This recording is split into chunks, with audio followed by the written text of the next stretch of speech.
Welcome to S6 TV Telugu బులెటిన్లో ముందుగా headlines. ప్రజాస్వామ్యం గురించి మాట్లాడే అర్హత జగన్ కు లేదు, మంత్రి నిమ్మల.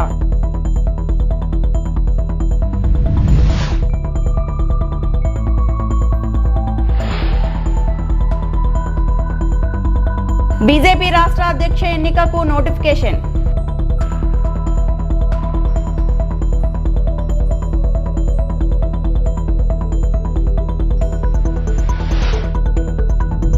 తిరుపతిలో వైభవంగా శ్రీ సీతారాముల కళ్యాణం.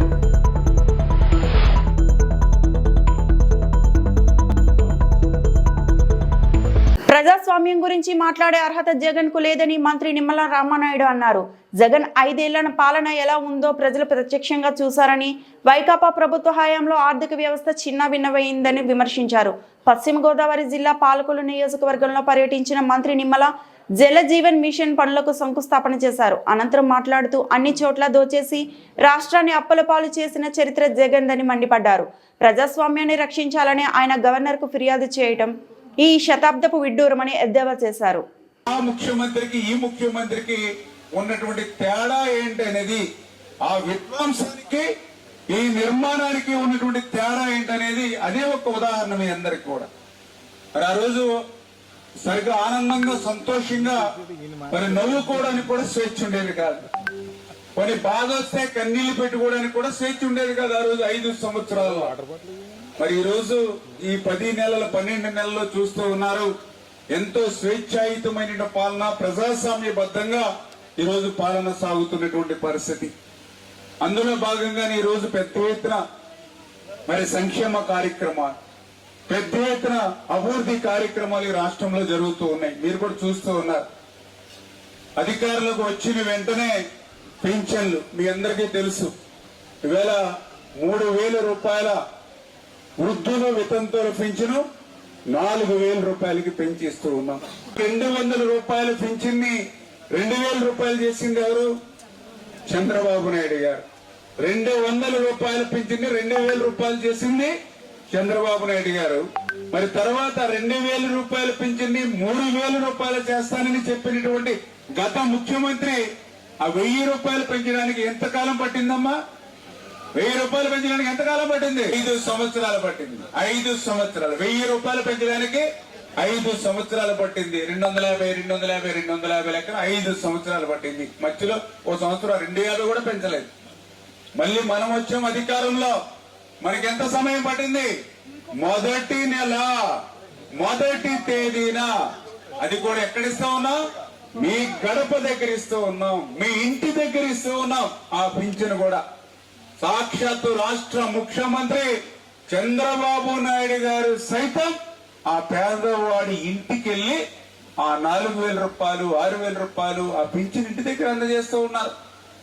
ఎందుకంటే ఈ మాట చెప్తున్నాను అంటే, ఆ రోజు ఎన్నికల ముందు వైసీపీ నాయకులు మీ ఊళ్ళల్లో కూడా చెప్పారు. బీజేపీ రాష్ట్ర అధ్యక్ష ఎన్నికకు నోటిఫికేషన్ విడుదలైంది. 3 రోజుల్లో ఎన్నికల ప్రక్రియ పూర్తి చేయాలని బీజేపీ అధిష్టానం నిర్ణయించింది. జూలై 1వ తేదీన నూతన అధ్యక్ష ఎన్నిక ప్రక్రియ పూర్తవుతుందని పార్టీ రాష్ట్ర ఎన్నికల అధికారి, రాజ్యసభ సభ్యుడు పాకా సత్యనారాయణ తెలిపారు. అంతర్గత ప్రజాస్వామ్యం పాటిస్తూ బీజేపీ ప్రతి 3 సంవత్సరాలకు ఒకసారి పార్టీ రాష్ట్ర అధ్యక్ష ఎన్నికకు నోటిఫికేషన్ విడుదల చేస్తున్నట్టు సత్యనారాయణ తెలిపారు. 30న నామినేషన్ స్వీకరణ, అదే రోజు సాయంత్రం లోపు ఉపసంహరణ, 1వ తేదీన అధ్యక్ష ఎన్నిక జరుగుతుందని తెలిపారు. ఆంధ్రప్రదేశ్ రాష్ట్రానికి సంబంధించి ఈ యొక్క ఎన్నికల నోటిఫికేషన్ ఈరోజు భారతీయ జనతా పార్టీ పక్షాన్ని విడుదల చేయడం జరుగుతూ ఉంది. ఈ నెల 29వ తేదీన నోటిఫికేషన్ విడుదల చేయటం, ఈ నోటిఫికేషన్లో ఈ రాష్ట్రంలో వండుకున్నటువంటి రాష్ట్రాధ్యక్షుని ఎంపిక చేసుకునేటటువంటి ఓటర్ల జాబితాని ఇక్కడ బహిర్గతపరచడం, మీడియా ద్వారా దాన్ని తెలియపరిచేటటువంటి ప్రక్రియ 29. 30వ తేదీన ఉదయం 11 గంటల నుంచి 1 గంట వరకు నామినేషన్ల యొక్క స్వీకరణ, ఆ స్వీకరించినటువంటి నామినేషన్ల యొక్క స్క్రూట్ని 1 నుంచి 2 గంటల వరకు 1 గంట పాటు దాని యొక్క నామినేషన్ల దాన్ని స్క్రూట్నీ చేసేటటువంటి ప్రక్రియ. ఆ తదనంతరం సాయంత్రం 4 గంటలలోపు ఉపసంహరణ. ఈ ఉపసంహరణ తర్వాత 1వ తేదీన ఈ యొక్క రాష్ట్ర అధ్యక్షుడికి సంబంధించినటువంటి పేర్లు ఖరారు చేసేటటువంటి ప్రక్రియ, బాధ్యతలు అప్పగించేటటువంటి విషయం. ఈ షెడ్యూల్ అన్నీ కూడా తెలియజేసే నిమిత్తం ప్రసార మాధ్యమాల ద్వారా జాతీయ పార్టీ ఇచ్చినటువంటి ఆదేశాల మేరకు ఈరోజు ఈ యొక్క పత్రికా సమావేశాన్ని ఏర్పాటు చేసి ఈ షెడ్యూల్ విడుదల చేసామని చెప్పి సందర్భంగా మీకు తెలియజేస్తా ఉన్నాం.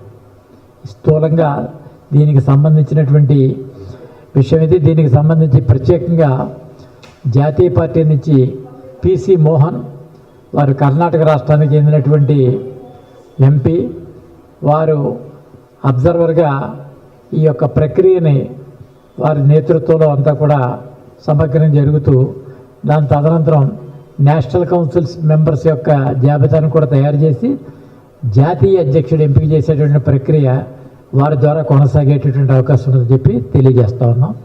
దీనికోసం ఈ యొక్క విలేకరుల సమావేశం ఏర్పాటు చేసి మీ ద్వారా ఈ విషయాన్ని కూడా సమాజం తెలియజేసేటటువంటి విషయం అని చెప్పి తెలియజేస్తా ఉన్నాం. తిరుపతిలో శ్రీ సీతారాముల కళ్యాణం వైభవంగా జరిగింది. తిరుపతి శ్రీ కోదండరామస్వామి వారి ఆలయంలో శ్రీరాముడి జన్మ నక్షత్రం అయిన పునర్వసు నక్షత్రాన్ని పురస్కరించుకొని శ్రీ సీతారాముల కళ్యాణం వైభవంగా జరిగింది. ఈ కళ్యాణం తిలకించేందుకు భక్తులు పెద్ద ఎత్తున ఆలయానికి చేరుకున్నారు.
బీఆర్ఎస్ యువ నాయకుడు కేటీఆర్ పై మహా న్యూస్ లో అభ్యంతరకరమైన వార్తలు ప్రసరించారు అని బీఆర్ఎస్ పార్టీ నాయకులు, కార్యకర్తలు హైదరాబాద్ లో మహా న్యూస్ ఛానల్ హెడ్ ఆఫీస్ పై ఉన్న పెద్ద స్థాయిలో దాడులు చేశారు. ఫోర్త్ ఎస్టేట్ అయిన మీడియాపై దాడి చేయడం సిగ్గుచేటు, బాధాకరమని ప్రజాస్వామికవాదులు ఆవేదన వ్యక్తం చేస్తున్నారు.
వినోద్ వస్తున్నాడు.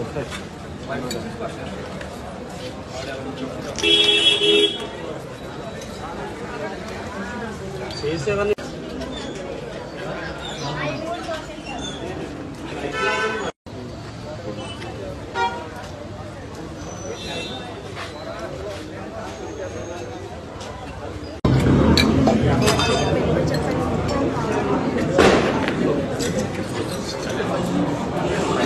నర్సీపట్నం మున్సిపాలిటీలో అభివృద్ధి కార్యక్రమాలను వేగంగా అమలు చేస్తామని, రాబోయే 5 ఏళ్లలో మున్సిపాలిటీని అభివృద్ధి పదంలో నిలబెడతామని స్పీకర్ చింతకాయల అయ్యన్న పాత్రుడు తెలిపారు. నర్సీపట్నం తహసీల్దార్ కార్యాలయం వద్ద 82 లక్షలతో కొనుగోలు చేసిన ఆధునిక చెత్త వాహనం ట్రాక్టర్లను స్పీకర్ ప్రారంభించారు. ఈ సందర్భంగా ఆయన మాట్లాడుతూ అనకాపల్లి జిల్లాలో నర్సీపట్నం మున్సిపాలిటీ 65,000 జనాభాతో 2వ స్థానంలో ఉందని చెప్పారు. పంచాయతీ నుండి మున్సిపాలిటీగా మారినప్పటికీ చెత్త నిర్మూలనకు అవసరమైన సదుపాయాలు అప్పటి వరకు అందుబాటులోకి రాలేదని విమర్శించారు. మినరల్ గ్రాంట్ 15వ ఆర్థిక సంఘం నిధులు, ఉడా నిధులతో కలిసి ఏడాదిలోనే 14.11 కోట్లు మంజూరయ్యాయన్నారు.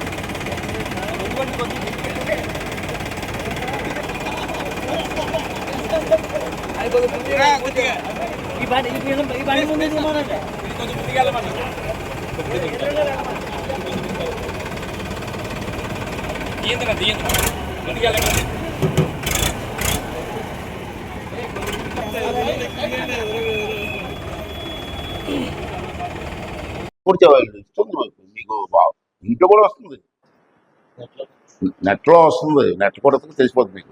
ఈ 1 ఇయర్లో ఇచ్చేసాడు చంద్రబాబు నాయుడు గారు, ఎన్ని హామీలు ఇచ్చాడు. అసలు ఏం హామీ ఇవ్వడం లేవు, గట్టిగా మాట్లాడుతున్నారు. పనిచేసిన వాళ్ళు గట్టిగా మాట్లాడే పరిస్థితి కూడా ఈ రోజుల్లో వచ్చింది. దానికి కారణం ఏంటంటే రకరకాల మనుషులు, రకరకాల మనస్తత్వాలు, పెయిడ్ ఆర్టిస్టులు ఎక్కువైపోయారు, పెయిడ్ ఛానల్స్ ఎక్కువైపోయాయి. ఎవరినే ఉంటాం, ప్రజాస్వామ్యం కదా.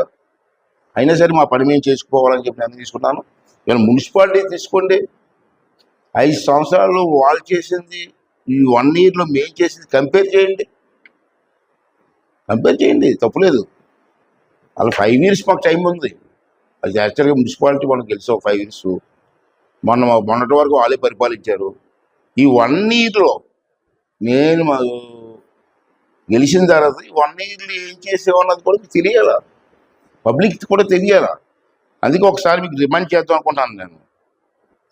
నేను ఎమ్మెల్యే అయినప్పటికీ వీధి లైట్లు 60-70% ఎలగలేదండి. అది మీకు తెలుసు. నేను కమిషనర్ గారు మేము కూర్చొని వార్డుల్లో సుమారు 700 కొత్త లైట్లు వేయించాను. 700. అది కాకుండా సుమారు 1050 బల్బులు ఎలగకపోతే, లైట్లు ఎలగకపోతే అవన్నీ రిపేర్ చేయించి 1050 లైట్లు వేసాం. అంటే 700 కాకుండా.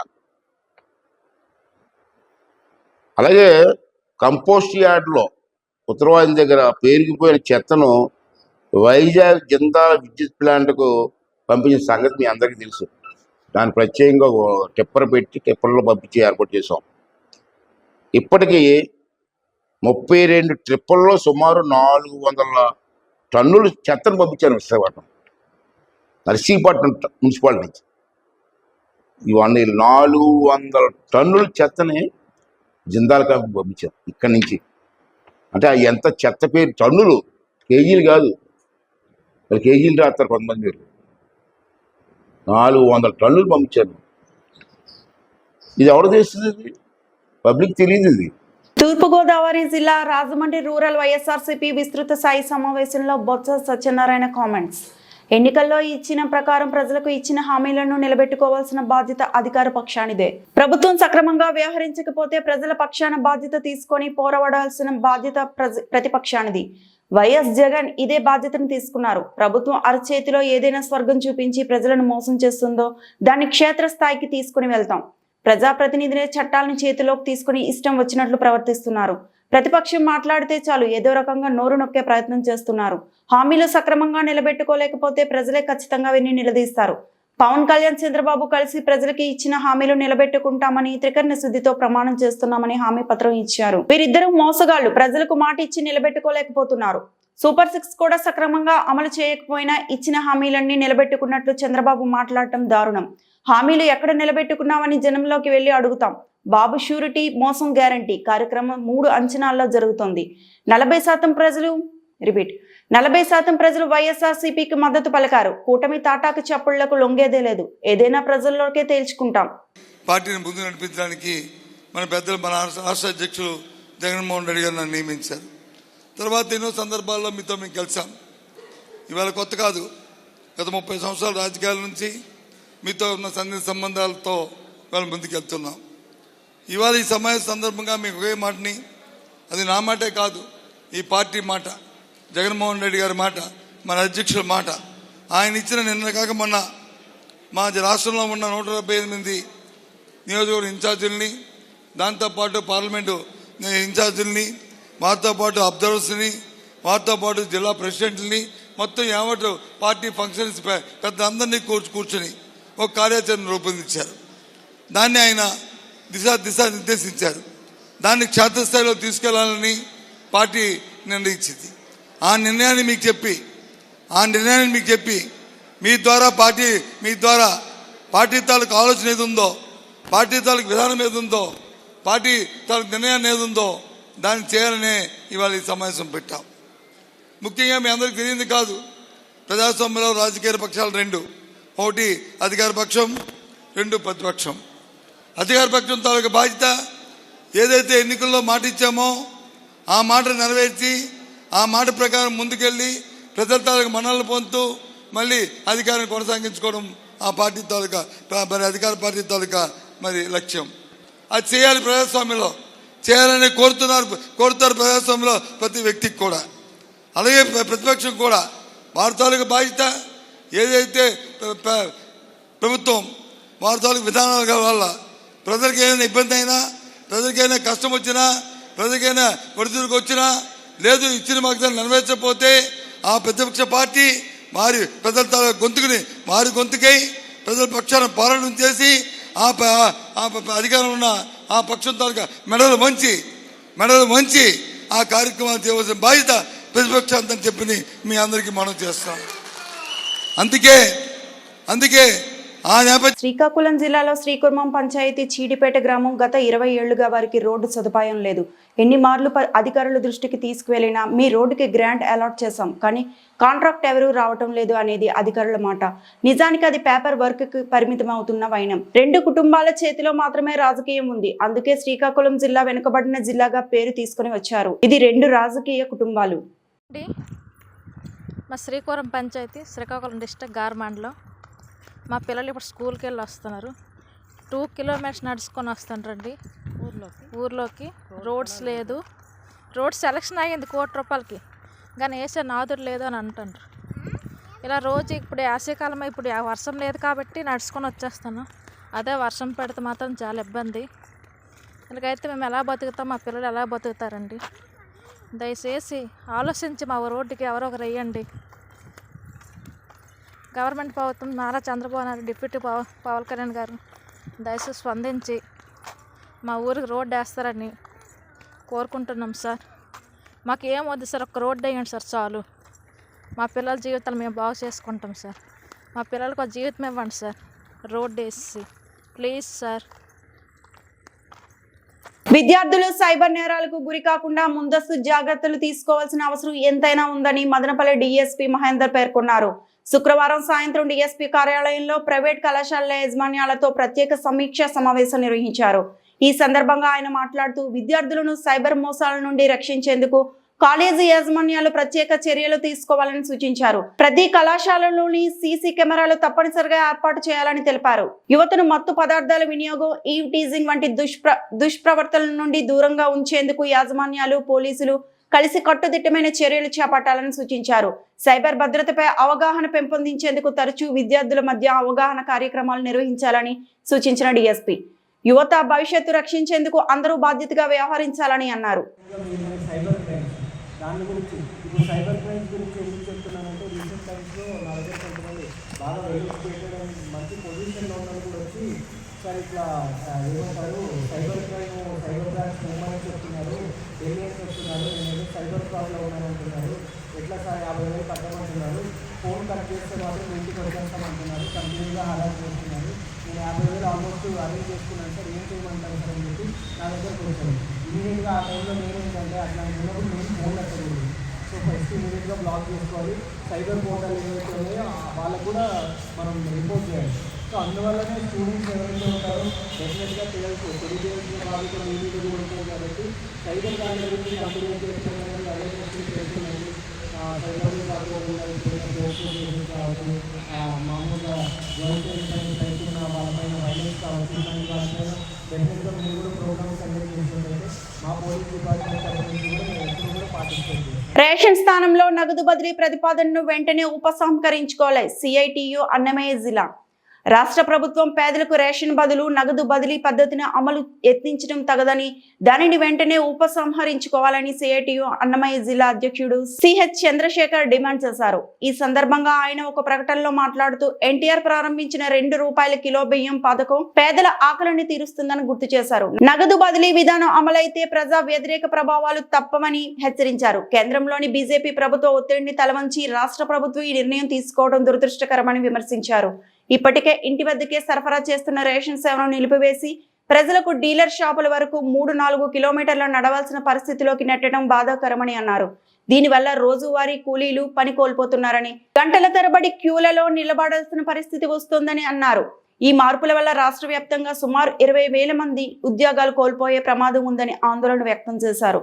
రాష్ట్రంలో 1,46,00,000 కుటుంబాలు రేషన్ కార్డులు కలిగి ఉన్నాయని, నగదు బదిలీ అమలైతే ప్రైవేటు వ్యాపారస్తులకు లాభం చేకూరుతూ బియ్యం ధరలు గణనీయంగా పెరిగే అవకాశం ఉందని వివరించారు. అదేవిధంగా రైతుల నుంచి ధాన్యం కొనుగోలు మందగించి వారి గిట్టుబాటు ధర కూడా లభించకుండా పోతుందని పేర్కొన్నారు. రేషన్ నగదు బదిలీని రాష్ట్ర ప్రభుత్వం పెట్టాలని ఆలోచన చేస్తుంది. ఇది పేదల కడుపు కొట్టడం తప్ప మరొకటి కాదు. తక్షణమే ఈ ఆలోచనను విరమించుకోవాలి. పాత పద్ధతిలో రేషన్ కొనసాగించాలి. ఇప్పటికే రేషన్ ఇంటికి సరఫరా చేసేటువంటి వాహనాలను ఆఫ్ చేయించి డీలర్ షాపుకు పంపిస్తున్నారు. దీని ఫలితంగా కూలీలందరూ కూడా ఇబ్బంది పడుతున్నారని 3-4 కిలోమీటర్లు పోవటం, గంటల కొద్దీ లైన్ నిలబడటం, పనులు పోగొట్టుకొని ఇబ్బంది పడుతున్నారు. అదేవిధంగా ఈరోజు ఇస్తున్నటువంటి బియ్యము ఈరోజు ఎన్టీ రామారావు ప్రవేశపెట్టినటువంటి పథకాన్ని ఈరోజు నిర్వీర్యం చేసేదానికి ఈరోజు టీడీపీ కూటమి ప్రభుత్వం ప్రయత్నం చేస్తుంది. కేంద్రంలో బీజేపీ ప్రభుత్వం ఒత్తిడి మేరకే నగదు బదిలీ తీసుకొస్తున్నారు. దీనివల్ల పేదలకు అన్నం అందదు. నగదు బదిలీ అనే పేరు చెప్పి లాస్ట్కి ఆ నగదు కూడా మాయం చేసేస్తారు. ఎందుకంటే ఇప్పటికే గ్యాస్లో మనం ₹1000 గ్యాస్ని సబ్సిడీ ఇస్తామని గతంలో 200 అట్లా ఉండిన దాన్ని ఈరోజు మొత్తం ఎత్తేసి ₹40 సబ్సిడీ పడిపోయింది. కాబట్టి ఇది ప్రజలను మోసం చేయడం తప్ప మరొకటి కాదు. తక్షణమే ఈ ఆలోచన నిర్మించుకోవాలి. నిత్యావసర వస్తువుల కనీసం 16 రకాల వస్తువులు నిత్యావసరాలు పేదలకి డీలర్ షాపులు చేయాలి. నాణ్యమైన బియ్యాన్ని అందించాలి. ఇప్పటికే బెంగాల్లో, కేరళలో దాదాపు 18 రకాల నిత్యావసర వస్తువుల్ని సిపిఎం ప్రభుత్వం అమలు చేస్తుంది. ఆ విధానాన్ని అమలు చేయాలని కోరుతున్నాం. పేదలు కడుపు కొట్టొద్దు, నగదు బదిలీని ఉపసంహరించుకోవాలని చెప్పని సిఐటియు జిల్లా అధ్యక్షుడు సిహెచ్ చంద్రశేఖర్. ఈ వార్తలు ఇంతటితో సమాప్తం.